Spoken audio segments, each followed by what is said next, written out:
మన ప్రభువును రక్షకుడైన యేసుక్రీస్తు నామమున గుడ్ సంరడనారు మీ కుటుంబ సభ్యులను మీ అందరికీ ఈస్టర్ పండుగ శుభాభివందనాలు తెలియజేస్తూ ఉన్నాను. దేవాతి దేవుడు ఆయన చెప్పినట్టే ఆయన లేచి ఉన్నాడు అనే విషయాన్ని మనం ఆలోచన చేస్తూ ఉన్నాం. గతించినటువంటి 40 దినాలుగా ప్రభు అయినటువంటి యేసుక్రీస్తు సమస్త మానవాళి కొరకు మన కొరకు చేసినటువంటి ఆ సిలువలో మహోన్నతమైన బలియాగమును జ్ఞాపకం చేసుకుంటూ ఆయన స్వరూప్యములోనికి నీవు నేను మనమందరము కూడా మారడానికి ఈ 40 దినములు ఎంతగానో మనందరికీ సహాయపడ్డాయి అని నేను నమ్ముచూ ఉన్నాను. మరి మీరు కూడా అనేక మంది భక్తి శ్రద్ధలతో ఈ 40 దినములు ఉపవాస దీక్షలో మరి ఎన్నో మెలకువలు నేర్చుకుంటూ ఎన్నో ఆధ్యాత్మిక సత్యములను తెలుసుకుంటూ దేవుని యొక్క కుమారులుగా దేవుని యొక్క కుమార్తెలుగా మీరందరూ కూడా మరి ఎంతగానో సంతోషించారని దేవునిలో మరింతగా బలపడ్డారని నేను నమ్మొచ్చు ఉన్నాను.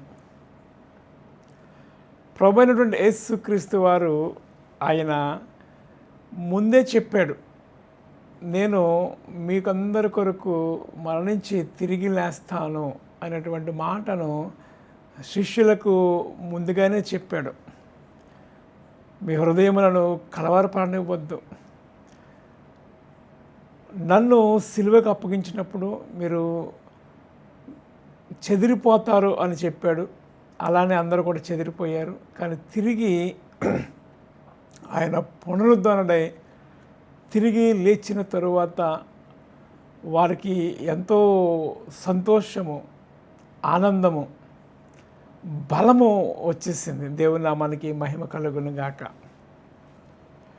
ఈ పునరుద్ధానము అనేది లేకపోతే ప్రభు అయినటువంటి యేసుక్రీస్తు వారు తిరిగి లేవకపోతే మన విశ్వాసము వ్యర్థమే, మన క్రైస్తవ భక్తి కూడా వ్యర్థమే అనేటువంటి మాటను మనం ఆలోచన చేయవలసినటువంటి అవసరత ఉన్నది. కానీ ప్రభు అయినటువంటి యేసుక్రీస్తు వారు ఆయన ముందుగానే చెప్పాడు, నేను తిరిగి లేస్తాను అనేటువంటి మాటను జ్ఞాపకం చేస్తూ ఉన్నాడు. ఆయన ఏ రీతిగా అయితే తిరిగి లేచి ఉన్నాడో ఆయన యందు విశ్వాసం ఉంచినటువంటి మనము, ఆయన కలిగినటువంటి మనము ఒకానొక దినాన మనము ఆయన పిలుపునందుకు నిద్రించినప్పటికీ కూడా ఆయన యొక్క రెండవ రాకడలో ఆయనతో పాటు మనము కూడా మధ్యాకాశానికి వచ్చి మన సహోదరులందరినీ కలుసుకొని తిరిగి మరలా ఆయనతో పాటు యుగయుగములో ఉండడానికి అవకాశము దేవతి దేవుడు మనకిచ్చి ఉన్నాడు. దేవుని నామమునకు మహిమ కలుగును గాక. ద రెజరెక్షన్ ఆఫ్ గాడ్, ప్రభు అయినటువంటి యేసుక్రీస్తు యొక్క పునరుద్ధానము అనేక మందికి ఒక సవాలు విసిరింది, అనేక మందికి ఒక జవాబునిచ్చింది. ఈ నిజముగా దేవుని కుమారుడు, ఆయన చెప్పినట్టే ఆయన తిరిగి లేచాడు అనేటువంటి మాటను మనం చూస్తూ ఉన్నాం. ప్రభు అయినటువంటి యేసుక్రీస్తు యొక్క పునరుద్ధానము గురించి అనేకమైనటువంటి సాక్ష్యములు, ఆధారాలు పరిశుద్ధ బైబిల్ గ్రంథంలో మనము చూస్తూ ఉన్నాం. అలానే నేడు కూడా ఎప్పటికీ కూడా ఇజ్రాయేలులో యెరూషలేములో ఆ ఖాళీ సమాధిని, ఆయన సంచారం చేసినటువంటి ప్రాంతములన్నీ చూస్తూ ఉన్నాం. గెత్సెమనే తోటలో ఆయన చేసినటువంటి ప్రార్థన, ఆ తోటలో ఉన్నటువంటి ఆ తోట మనం చూస్తూ ఉన్నాం. ఒలీవల మొక్కలను మనం చూస్తూ ఉన్నాం, ఒలీవల తోటను చూస్తూ ఉన్నాం, ఖాళీ సమాధిని మనము చూస్తూ ఉన్నాం. ప్రియమైన వాళ్ళారా, ఇవన్నీ కూడా సజీవ సాక్ష్యాలు. అందరూ దేవుళ్ళలాగే ఆయన కూడా చనిపోయి తిరిగి లేవలేకపోతే మన విశ్వాసము, మన నిరీక్షణ కూడా వ్యర్థమైపోయి ఉంటుంది. అందుకే పౌలు అంటాడు, నిరీక్షణ లేని ఇతరుల వల్లే మీరెందుకు దుఃఖిస్తూ ఉన్నారు? We have a faith in Christ. ఎందుకంటే ఆయన తాను చెప్పినట్టే ఆయన తిరిగి లేచాడు. ఆయనను గురించి అనేక సాక్ష్యములు మనము చూస్తూ ఉన్నాం ప్రియమైన వారలారా. పునరుద్ధాన శక్తి మనలను ఎప్పటికప్పుడు మనలో నూతన ఉత్తేజంతో నింపుతుంది ప్రతి సంవత్సరం కూడా. ఈ సంవత్సరం మరింత నూతన ఉత్తేజంతో మనం ముందుకు పనిచేయడానికి అవకాశం ఉంది. ఎందుకంటే మనకంటే ఘనమైనటువంటి పరిచర్య చేసి మనకు ఒక సవాలు విసినటువంటి దైవ సేవకుల యొక్క జీవితాలు మనం ఆలోచన చేస్తూ ఉన్నప్పుడు వారు క్రీస్తు కొరకు ఎన్ని త్యాగాలు చేశారో, ఎన్ని ఆశ్చర్య కార్యములు అద్భుతములు చేశారో, ఎంత ప్రయాసపడ్డారో మనం చూస్తూ ఉన్నాం. మనందరికీ తెలిసిన విషయమే రీసెంట్గా జరిగినటువంటి సంఘటన. ప్రవీణ్ పగడాల గారు, ఆయన గురించి ఆయన బ్రతికి ఉన్నప్పుడు మనకు తెలిసింది చాలా తక్కువ. ఆయన ప్రభు పిలుపు అందుకున్న తర్వాత ఆయన గురించి తెలుసుకునే విషయాలు చాలా ఎక్కువగా ఉన్నాయి. ఆయన జీవిత చరిత్ర, దేవుని యొక్క పిలుపు, దేవుని కొరకు ఆయన చేసినటువంటి ఆ ప్రయాస, ఆయన కట్టినటువంటి ఆ సంఘములు, ఆ పరిచర్య, ఇవన్నీ ఆలోచన చేస్తూ ఉన్నప్పుడు బడా నమ్మకమైన మంచి దాసుడా అని దేవుని చేత అనిపించుకున్న వ్యక్తిగా మనం చూస్తూ ఉన్నాం ప్రియమైన వారలారా. ఈ ఉదయకాల సమయంలో ఆ పునరుద్ధాన శక్తిని పొందుకున్న వారమై యేసుక్రీస్తు ఏ రీతిగా అయితే లేచి ఉన్నాడో, నీవు నేను కూడా మనలో నిత్తేజంగా ఉన్నటువంటి ఆ యొక్క శక్తిని తిరిగి మరలా పునరుజ్జీవింపచేసి దేవుని కొరకు ప్రయాసపడడానికి దేవాతి దేవుడు తన కృపలో మనందరినీ బలపరిచి నిత్య రాజ్యమునకు వారసులుగా చేయటం మాత్రమే కాకుండా అనేక మందిని మనం నడిపించేవారుగా దేవాతి దేవుడు తన కృపలో మనందరినీ బలపరిచి నడిపించునుగాక. ఆమెన్. ఈ ఈస్టర్ పండుగ కొరకు మనకు ఏర్పాటు చేయబడినటువంటి పరిశుద్ధ దేవుని లేఖన అంశములుగా పత్రికా పాఠ్యభాగముగా అపోస్తలుడైన పౌలు కొరింథీయులకు రాసినటువంటి మొదటి పత్రిక 5వ అధ్యాయము 6 నుంచి 8వ వచనము. ఈ 2 వచనాలు మనకి పత్రికా పాఠ్యభాగముగా ఇవ్వబడినవి.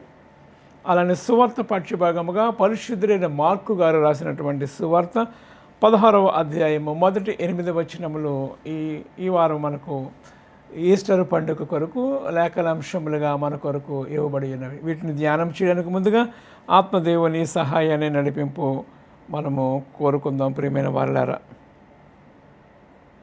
తలలో వంచుదాం. దేవుని యొక్క ఆత్మ సహాయాన్ని కోరుకుందాం. కృపయు కనికరం గల ప్రియ పరమ తండ్రి, వందనములు, స్తుతులు, స్తోత్రులు నాయన. కొద్ది నిమిషములు నాయన నీ వాక్యము ధ్యానప్రాయం ఉంటుండగా నీ ఆత్మచేత నన్ను మమ్మ నింపి నడిపించండి. నా నోటి మాటలు, నా హృదయ ధ్యానము నీ దృష్టికి అంగీకారములుగా చేయమని, మహిమ పొందుకోమని నీ ప్రియకుమారుడు మా రక్షకుడైన యేసుక్రీస్తు నామమున మిక్కిలి వినయంతో ప్రార్థించి వేడుకొనుచున్నాము తండ్రి.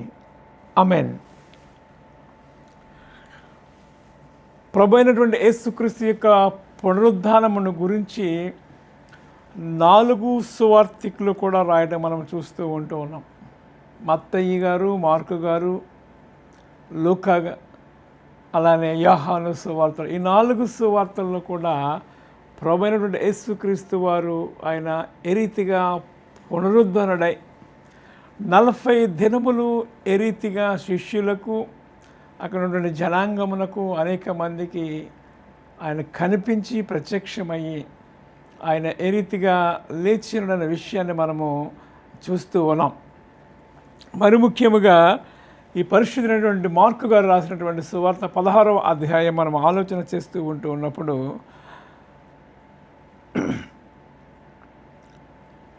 16వ అధ్యాయము 7వ వచనం, మీరు వెళ్ళి ఆయన మీ అందరికంటే ముందుగా గలిలయలోనికి వెళ్ళుచున్నాడనియు ఆయన మీతో చెప్పినట్టు అక్కడ మీరు ఆయనను చూతురనియు ఆయన శిష్యులతోనూ పేతురుతోనూ చెప్పుడు అనెను. ఎవరు ఆయన లేచి ఉన్నాడు, ఆయన ఇక్కడ లేడు. ప్రభువైనటువంటి యేసుక్రీస్తు దగ్గరికి వెళ్ళడానికి మార్తా, మరియలు, మగ్దలేనే వీళ్ళందరూ కూడా ఆ సమాధి దగ్గరకు తెల్లవారుజామునే వెళ్ళినట్టుగా మనం చూస్తూ ఉన్నాం. విశ్రాంతి దినమున గడిచిపోగా మగ్దలేనే మరియయు, యాకోబు తల్లి అయినటువంటి మరియయు, సలోమియు వచ్చి ఆయనకు పూయవలనని సుగంధ ద్రవ్యములను కొనిరి. ఆదివారం పెందలకడ లేచి బయలుదేరి సూర్యోదయమైనప్పుడు సమాధి యొద్దకు వచ్చి ఉండగా సమాధి ద్వారమున మన కొరకు ఆ రాయి ఎవడు పొర్లించినని ఒకరితో ఒకడు చెప్పుకున్నాడు. దేవుని నామానికి మహిమ కలుగును కాక. అప్పుడే ఆయన చెప్పినట్టు ఆయన లేచి ఉన్నాడు, ఆయన లేచిపోయి ఉన్నాడు. ఆయన లేచి ప్రత్యక్షమైనటువంటి విషయాన్ని మనం చూస్తూ ఉన్నాం.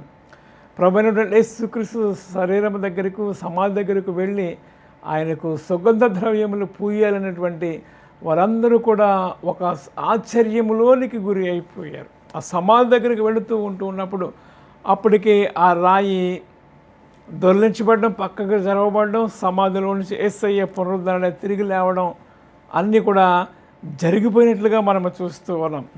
అయితే ఆ సమాధి దగ్గర ఇద్దరు దేవదూతలు నిలబడడం మనం చూస్తూ ఉన్నాం. మొట్టమొదటిగా దేవదూతలు మరియ మార్తలకు చెప్పినటువంటి సాక్ష్యము ప్రభువైనటువంటి యేసుక్రీస్తు పునరుద్ధానమునకు ఒక గుర్తుగా మనము చూస్తూ ఉన్నాం. దేవదూతలు చెప్పారు మరియ మార్తలతో, ఆయన లేచి ఉన్నాడు, ఆయన ఇక్కడ లేడు, సజీవుడైన వారిని మీరు ఎందుకు ఈ సమాధులలో మీరు వెతుకుచూ ఉన్నారు అనేటువంటి మాటను జ్ఞాపకం చేస్తున్నా. ఈజ్ రిజైన్, ఆయన లేచి ఉన్నాడు, రైజిన్, ఆయన లేచి ఉన్నాడు, ఆయన ఇక్కడ లేడు, సజీవుడైనటువంటి వారిని మీరు మృతుల్లో ఎందుకు వెతుకుచూ ఉన్నారు అనేటువంటి మాట దేవదూతలు మరియ మార్తలతో చెప్పడం మనం చూస్తూ ఉన్నాం. నిజమే, ఆయన సజీవుడు. ఆయన అంటూ ఉన్నాడు కదా ప్రకటన గ్రంథంలో, మృతుడినైతిని కానీ యుగ యుగములు జీవించుచూ ఉన్నాను. ఆయన ఏమయ్యాడట?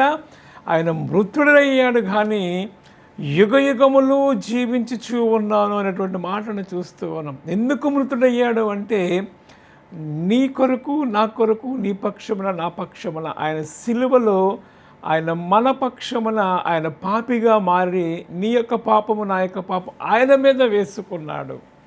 మనను బంధ విముక్తులను చేసి ఆయన మరణించవలసినటువంటి అవసరత ఉన్నది. కానీ ఆయన ముందుగానే చెప్పిన రీతిగా ఆయన లేచి ఉన్నాడు. పునరుద్ధానమును జీవమును నేనే, I am the life and the resurrection. పునరుద్ధానమును జీవమును నేనే అనేటువంటి మాటను ఆయన ముందుగానే చెప్పాడు. లాజరును లేపినటువంటి సందర్భాన్ని మనం ఆలోచన చేస్తూ ఉంటున్నప్పుడు, నేనే పునరుద్ధానము, I am the resurrection, I am the life, జీవము నేనే అనేటువంటి మాటను ప్రభువైనటువంటి యేసుక్రీస్తు వారు చెప్పిన రీతిగానే ఆ ఇద్దరు దేవదూతలు వారిద్దరిని బలపరిచారు. ఆయన లేడమ్మా, ఆయన లేచి ఉన్నాడు, సజీవుడైనటువంటి యేసయ్యను మీరు ఎందుకు ఈ మృతుల లోకంలో మీరు వెతుకుతూ ఉన్నారు, లేక సమాధులను వెతుకుతూ ఉన్నారు? ఆయన ముందుగానే మీకు చెప్పాడు కదా, గలిలయలోనికి మీరు వెళ్ళిపోండి, అక్కడ మీరు ఆయనను చూస్తారు అనేటువంటి మాటను అక్కడ తెలియచేశారు. ఇక్కడ అదే మాట్లాడుతూ ఉన్నారు. అప్పుడు వారు సమాధిలోని ప్రవేశించి తెల్లని నిలుటంగి ధరించుకుని ఉన్నటువంటి ఒక పడుచువాడు కుడివైపున కూర్చుండట చూచి మిగులు కలవరపడు. అందుకు అతడు, కలవరపడకుడి, సిలువ వేయబడినటువంటి నజరేయుడైన యేసును మీరు వెతుకుచూ ఉన్నారు, ఆయన లేచి ఉన్నాడు. మీరు వెతుకుచూ ఉన్నారు ఇక్కడ, కానీ ఆయన లేచి ఉన్నాడు, ఆయన పునరుద్ధరణై ఉన్నాడు, మరణమును గెలించాడు. ఓ మరణమా, నీ ముళ్ళెక్కడ? మరణపు ముళ్ళును విరిచినటువంటి వాడు ప్రభువైనటువంటి యేసుక్రీస్తు వారు. వారు ఆయనను ఉంచిన స్థలమును చూడుడి, మీరు వెళ్ళి ఆయన మీకంటే ముందుగా గలిలయలోనికి వెళ్ళుచున్నాడని ఆయన మీతో చెప్పినట్టు అక్కడ మీరును ఆయనను చూతురని ఆయన శిష్యులతోనూ పేతురుతోనూ చెప్పుడు. దేవుని నామానికి మహిమ కలుగును కాక. దేవదూతలు చెప్తూ ఉన్నారు, మీకంటే ముందుగా ఆయన గలిలయలోనికి వెళ్ళిపోయి ఉన్నారు, మీరు అక్కడ ఉన్నటువంటి జనాంగముతోనూ ఆయన శిష్యులతోనూ మరి ముఖ్యంగా పేతురు భక్తునితోనూ కూడా మీరు చెప్పండి అని దేవదూతలను అక్కడ దేవుడు పెట్టి ఆయన వారికంటే ముందుగానే ఆయన లేచినట్టుగా మనము చూస్తూ ఉన్నాం. ప్రియమైన వాళ్ళారా, ఇది గొప్ప సాక్ష్యము, దేవదూతల సాక్ష్యము. రెండవదిగా మనం ఆలోచన చేస్తూ ఉన్నప్పుడు ఖాళీ సమాధి సాక్ష్యము. ఖాళీ సమాధిలో ఎవరూ లేరు అనే విషయాన్ని వారు శిష్యులందరూ పరుగున వెళ్ళారు. ఈ విషయాన్ని తెలుసుకున్నటువంటి పేతురు కూడా పరుగున వెళ్ళాడు. ఈ మార్త మరియలు కూడా వెళ్ళినటువంటి విషయాన్ని మనం చూస్తూ ఉన్నాం. ప్రియమైన వాళ్ళారా, ఇది రెండవ సాక్ష్యము. మూడవ సాక్ష్యమును మనం ఆలోచన చేస్తూ ఉన్నప్పుడు పేతురును శిష్యులు కూడా ప్రభు అయినటువంటి యేసుక్రీస్తు సమాధి దగ్గరకు వెళ్ళి పరుగున చూశారు. అక్కడ ఆయన లేడు, ఆయన చెప్పినట్టే ఆయన లేచి ఉన్నాడు అనేటువంటి మాటను మనము చూస్తూ ఉన్నాం. ప్రియమైన వారులారా, వారు బయటకు వచ్చి విస్మయము నొంది వణుకుచూ సమాధి నది నుండి పారిపోయారు. వారు భయపడినందున ఎవరితో ఏమీ చెప్పలేదు. ఆదివారం తెల్లవారినప్పుడు యేసు లేచి తాను 7 దయ్యములను వెళ్ళగొట్టినటువంటి మగ్దలేనే మరియకు మొట్టమొదట కనిపించెను. ఆయనతో ఉండిన వారందరూ దుఃఖపడి ఏడ్చుచూ ఉండగా ఆమె వెళ్ళి సమాధి ఆ సంగతి వారికి తెలియచేసాను. కానీ ఆయన బ్రతికి ఉన్నాడనియో ఆమె కనబడి ఉండననియో వారు విని నమ్మకపోయారు. వారిలో ఒక రకమైనటువంటి విస్మయము, ఒక వండర్, ఆశ్చర్యం కలుగుతున్నటువంటి సందర్భాల్లో వారు నిశ్చేష్టులైపోయారు. ఇదేంటి, నిజమే కదా, నిజంగా లేచి ఉన్నాడా, ఆయన లేచి ఉన్నాడా అనేటువంటి ఆలోచనలో వారందరూ కూడా ఒక ఆశ్చర్యానికి లోనైపోయి తన్మయత్వం లోనైపోయినటువంటి వ్యక్తులుగా మనం చూస్తూ ఉన్నాం. ప్రియమైన వాళ్ళారా, ఆయన లేచాడు. యోబు అంటాడు కదా, నా విమోచకుడు సజీవుడు అనేటువంటి మాట. నేను ఆయన చూస్తాను, నా దేహము చిక్కిపోయిన ఆయన చూస్తాను అనేటువంటి మాటను చూస్తూ ఉన్నాం. ఎవరు ఆయన? విమోచకుడు, విమోచించినటువంటి వాడు. ఖాళీ సమాధి సాక్ష్యము, దేవదూతల సాక్ష్యము, మార్తా మరియలు సాక్ష్యము, పేతురు, భక్తులు, విశ్వాసులు అందరూ సాక్ష్యమే. ఆయన లేచి ఉన్నాడు. నీవు నేను కూడా ఆ పునరుద్ధరణ శక్తిని పొందుకోవాలి. ఈ ఉదయకాల సమయంలో ఆయన ఎవరు అంటే, ఆయన పునరుద్ధానుడు. ఆయన ఎవరు అంటే మరణమును జయించినవాడు. ఆయన ఎవరు అంటే జీవము గల దేవుడు. అందుకే అంటాడు, జయించిన వాడిని నాతో కూడా పరలోకమందు నేను కూర్చుండబెట్టుదును. ఏమి జయించాలంటే విశ్వాసముతో ఈ లోకమును జయించేవారుగా ఉండాలి, ఈ లోకమునకు వేరుగా ఉండాలి. ఆయన వైపే మనం చూస్తూ ఉన్నప్పుడు దేవాతి దేవుడు మనలను కూడా ఒక మూల స్తంభముల వలె ఆయన నిలబెట్టబోవచ్చు ఉన్నాడు. ప్రియమైన వాళ్ళారా, పౌలు అంటూ ఉంటాడు, ఈ రోమా సంఘానికి లేఖ రాస్తూ చాలా చక్కని మాటలు చూస్తూ ఉంటాడు. ఒకవేళ మనము నిశ్చేజముతో నిస్సత్తువులో ఉంటే ఈ మాటను మనము చాలా చక్కగా ధ్యానించవలసినటువంటి అవసరత ఉన్నది. ఆయన ఏమంటాడంటే, రోమాపత్రిక 8వ అధ్యాయము, క్రీస్తు మీలో ఉన్న మీ శరీరము పాపం విషయమై మృతమైనది కానీ మీ ఆత్మ నీతి విషయమై జీవం కలిగినది. మృతులలో నుండి యేసును లేపిన వాని ఆత్మ మీలో నివసించిన ఎడల, చూడండి, మృతులలో నుండి యేసును లేపిన వాని ఆత్మ మీలో నివసించిన ఎడల, మృతులలో నుండి క్రీస్తు యేసును లేపిన వాడు చావునకు లోనైన మీ శరీరములను కూడా మీలో నివసించుచు ఉన్న తన ఆత్మ ద్వారా జీవింపచేయును. దేవుని నామానికి మహిమ కలుగును గాక. మనలో దేవుని ఆత్మ ఒకవేళ నిజముగా ఉంటే చావునకు లోనటువంటి మన శరీరములను కూడా దేవాతి దేవుడు లేపగలడు. ఎందుకంటే ఆయన సజీవుడు కాబట్టి. నీవు కూడా దేవుని ఆత్మ కలిగి ఉండి కూడా ఒకవేళ నువ్వు నిస్సత్తువుగా నీవు ఉంటే దేవుడు మాట్లాడుతూ ఉన్నాడు.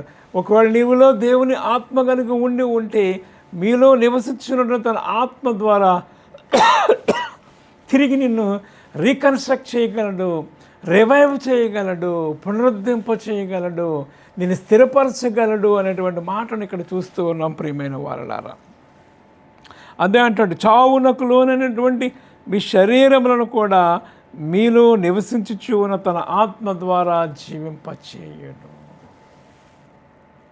అటు తర్వాత మనం ఆలోచన చేస్తూ ఉన్నప్పుడు వీళ్ళందరూ శిష్యులందరూ నమ్మారు, సంతోషించారు. మేమందరం యేసయ్యను చూసాం, యేసయ్యతో మాట్లాడామని. తోమా కూడా ఏమన్నాడంటే, నేను ఆయన చూడాలి, అప్పుడే నేను నమ్ముతాను అని ఆయన అనుకున్నాడు. అయితే యేసయ్య ఆయన యొక్క అపనమ్మకాన్ని తొలగించడానికి తిరిగి మరలా ఆ గాయాలతో అక్కడ కనబడినట్లుగా మనం చూస్తూ ఉన్నాం. తోమా చూసి నమ్మాడు. అయితే ఆయన ఏమన్నాడు? చూడక నమ్మిన వారు ధన్యులు. బై ఫెయిత్, విశ్వాసము ద్వారా మనము నమ్మాలి, యేసయ్య నమ్మాలి. విశ్వాసము లేకుండా దేవునికి ఇష్టడైనట అసాధ్యమని మీరు తెలుసుకోవాలి అని మాట్లాడుతున్నాను కదా. ఇక్కడ ఖాళీ సమాధి కనబడుతుంది, దేవదూతల సాక్ష్యము కనబడుతుంది, శిష్యుల సాక్ష్యం కనబడుతుంది. ఎంఐ మార్గములు నడుస్తూ ఉన్నప్పుడు వారు అనుకుంటూ ఉన్నారు, ఇప్పటి వరకు యేసయ్య మనతో మాట్లాడినవాడు యేసయ్య కదా, మనలో మండుచున్నది కదా, మన ఆత్మ మండుచున్నది కదా అనేటువంటి మాటను చూస్తూ ఉన్నారు. నిజమే, ఆయన ఉన్నటువంటి ఆ క్షణములోనే వారితో మాట్లాడుతూ ఉంటున్నప్పుడు వారు ఆత్మ మండుచున్నది కదా అనేటువంటి ఆలోచనలోనికి వారు వెళ్ళినట్లుగా మనం చూస్తూ ఉన్నాం. ప్రియమైన వాళ్ళారా, పౌలు అందుకే అంటూ ఉన్నాడు, ఈ పునరుద్ధాన పండుగను మీరు ఎలా జరుపుకుంటారు, ఈ పునరుద్ధాన పండుగను మీరు ఏ విధముగా సెలబ్రేట్ చేస్తూ ఉన్నారు అనే విషయాన్ని జ్ఞాపకం చేసుకుంటూ, ప్రభువైనటువంటి యేసు క్రీస్తు అను మన పస్కా పశువు వధింపబడ్డాడు అనే విషయాన్ని జ్ఞాపకం చేసుకుంటూ, ఈ పండుగను మనం ఎలా చేసుకోవాలి, ఈ ఈస్టర్ పండుగను, ఈ పునరుద్ధాన పండుగను మనం ఎలా చేసుకోవాలి అని ఆలోచన చేస్తూ అంటాడు, మనలో ఉన్నటువంటి ఆ పులిసిన పిండి ఏదైతే ఉందో దాన్ని తీసేయండి. పులిసిన పిండి ఒక ముద్దలో ఉంటే అదంతా పాడైపోతూ ఉంటుంది. కాబట్టి ఆ ముద్దను మీరు తీసివేయండి అనేటువంటి మాటలను జ్ఞాపకం చేస్తున్నాడు అపోస్తలుడైన పౌలు. కొరింథీయులకు రాసినటువంటి మొదటి పత్రిక 5వ అధ్యాయాన్ని మనం ఆలోచన చేస్తూ ఉన్నప్పుడు, అతిశయపడటం మంచిది కాదు, పులిసిన పిండి కొంచెమైనను ముద్దంతయు పులియ చేయునని మీరు ఎరుగరా? మీరు పులిపిండి లేని వారు గనుక క్రొత్త ముద్ద అవుటకై ఆ పాతదైన పులిపిండిని తీసి పారవేయుడి. పౌలు భక్తుడు చాలా శ్రేష్టమైనటువంటి మాటను మాట్లాడుతూ ఉన్నాడు. ఈ పస్కా పండుగ లాంటి పండుగ, ఈ పునరుద్ధాన పండుగను మీరు జరుపుకుంటున్నారు కాబట్టి ఎలా జరుపుకోవాలంటే, మీలో పులిసిన పిండి ఏదైనా కొంత ఉన్నదేమో, అంటే మనలో పాపం అవ్వచ్చు, ద్వేషం అవ్వచ్చు, అహంకారం అవ్వచ్చు, అసూయ అవ్వచ్చు, నీచమైనటువంటి కార్యములు మనలో ఏమైనా ఉండవచ్చు. అయితే అవన్నీ కూడా తీసివేయండి అనేటువంటి మాటను జ్ఞాపకం చేసుకుంటూ, పులిసిన పిండి కొంచెమైనను మొత్తంతయు పులిపింపచేయును కదా. పెరుగు తోడు చుక్కేస్తూ ఉంటున్నప్పుడు కొంచెమే వేస్తూ ఉంటాం, కానీ అదంతా ఏం చేస్తూ అంటే మొత్తం అంతా దాన్ని పులియ పెట్టేసి తోడుకునేలా చేస్తూ ఉంటుంది కదా. అదే రీతిగా మనలో ఏదైనా పులిసినది ఉంటే దాన్ని తీసివేయండి, తీసి పారవేయండి. మీరు పులిపిండి లేనివారు కనుక క్రొత్త ముద్ద అవుటకై ఆ పాతదైన పులిపిండిని తీసి పారవేయండి. ఇంతేగాక క్రీస్తు అను మన పస్కా పశువు వధింపబడిన గనుక పాతదైన పులిపిండితోనైనను దుర్మార్గతయు దుష్టత్వమును అను పులిపిండితోనైనను కాక నిష్కాపట్యతమును సత్యమును పులిని రొట్టెతో పండుగను ఆచరించదము. దేవుని నామానికి మహిమ కలుగునుగాక. ఈ పండుగను మనం ఎలా చేసుకోవాలంటే సంతోషముతో, సమాధానంతో, ఆనందముతో, నీతితో, నిజాయితీతో, పరిశుద్ధతతో ఈ యొక్క పండుగలో మనము పాలు పంపులు పొందుకోవాలి అనేటువంటి మాటను జ్ఞాపకము చేస్తూ ఉన్నాడు. ప్రియమైన వాళ్ళారా, ఇది ఒక మనకు నిరీక్షణ. ప్రభువైనటువంటి యేసుక్రీస్తు వారు తిరిగి లేచాడు. ఖాళీ సమాధిలో అక్కడ మనకు దర్శనమిస్తూ ఉంది. నేడు సజీవుడు యేసు, లేడు సమాధిలో యేసు. ఆయన నిన్న నేడు నిరంతరము ఏకరీతిగా ఉన్నటువంటి దేవాతి దేవుడు, యుగయుగములు కూడా ఉన్నటువంటి దేవాతి దేవుడు నిన్ను నన్ను కూడా బలపరుస్తూ ఉన్నాడు. నిన్ను నన్ను కూడా బలపరుస్తూ, ఓ మరణమా నీ ముళ్ళు ఎక్కడ, నేను మరణమును జయించాను అని మాట్లాడుతూ అపవాదిని చితక త్రొక్కి మన కాళ్ళ క్రింద దానిని ఉంచాడనేటువంటి మాటను జ్ఞాపకం చేస్తూ ఉన్నాడు. జయించినటువంటి వ్యక్తిగా మనము చూస్తూ ఉన్నాం. ప్రియమైన వారలారా, ఇంక ఏమి కావాలి మనకి? బ్రతుకుట క్రీస్తే, చావైతే లాభము. రాబోయే పాఠాల్లో మనం అనేక విషయాలు నేర్చుకుంటూ ఉంటాం. ఆయన మరణించి తిరిగి లేచి పునరుద్ధరణై పరలోకానికి వెళ్ళక మునుపు పేతురుతో ఎరితిగా మాట్లాడాడు. పేతురునే ఎందుకు బలపరిచాడు అనే విషయాన్ని ఆలోచన చేస్తూ ఉంటాం.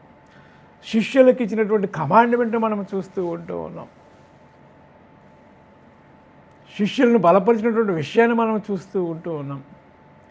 పరిశుద్ధాత్మ ఏ రీతిగా వారి మీదకి ఆత్మ అభిషేకంతో వారు ఏ రీతిగా నింపబడ్డారో మనం చూస్తూ ఉన్నాం. ఇవన్నీ రాబో దినాల్లో మనము చూడబోతూ ఉన్నాం. ప్రియమైన వాళ్ళారా, అపోస్తుల కార్యములు 3వ అధ్యాయం మనం ఆలోచన చేస్తూ ఉంటున్నాం. They are filled with spirit అనేటువంటి మాటను చూస్తూ ఉన్నాం.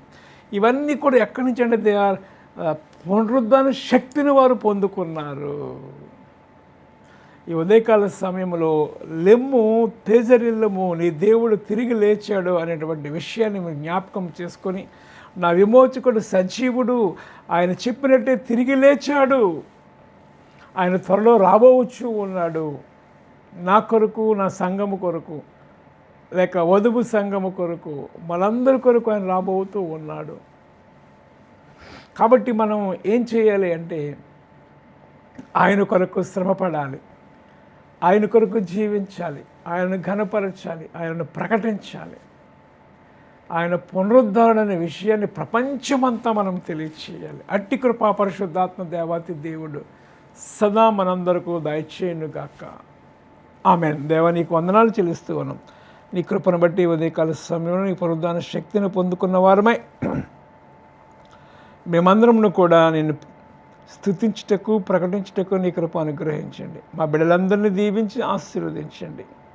నీ యొక్క రాజ్యములో మేమందరమును దేవా బలా నమ్మకమైన దాసుడా అని ఘనమైనటువంటి పరిచర్య చేసే వారిగా మేమందరం ఉండుటకు నీ కృప అనుగ్రహించమని, మహిమ పొందుకోమని నీ ప్రియకుమారుడు మా రక్షకుడు యేసుక్రీస్తు నామమున మిక్కిలి వినయముతో ప్రార్థించి వేడుకొనుచున్నాము తండ్రి. ఆమెన్. మన తండ్రిని దేవుని ప్రేమయు ప్రభువైన యేసుక్రీస్తు కృపయు ఆత్మదేవుని అన్యోన్య సహవాసం సదాకాలం మీకు తోడేండును గాక. ఆమెన్.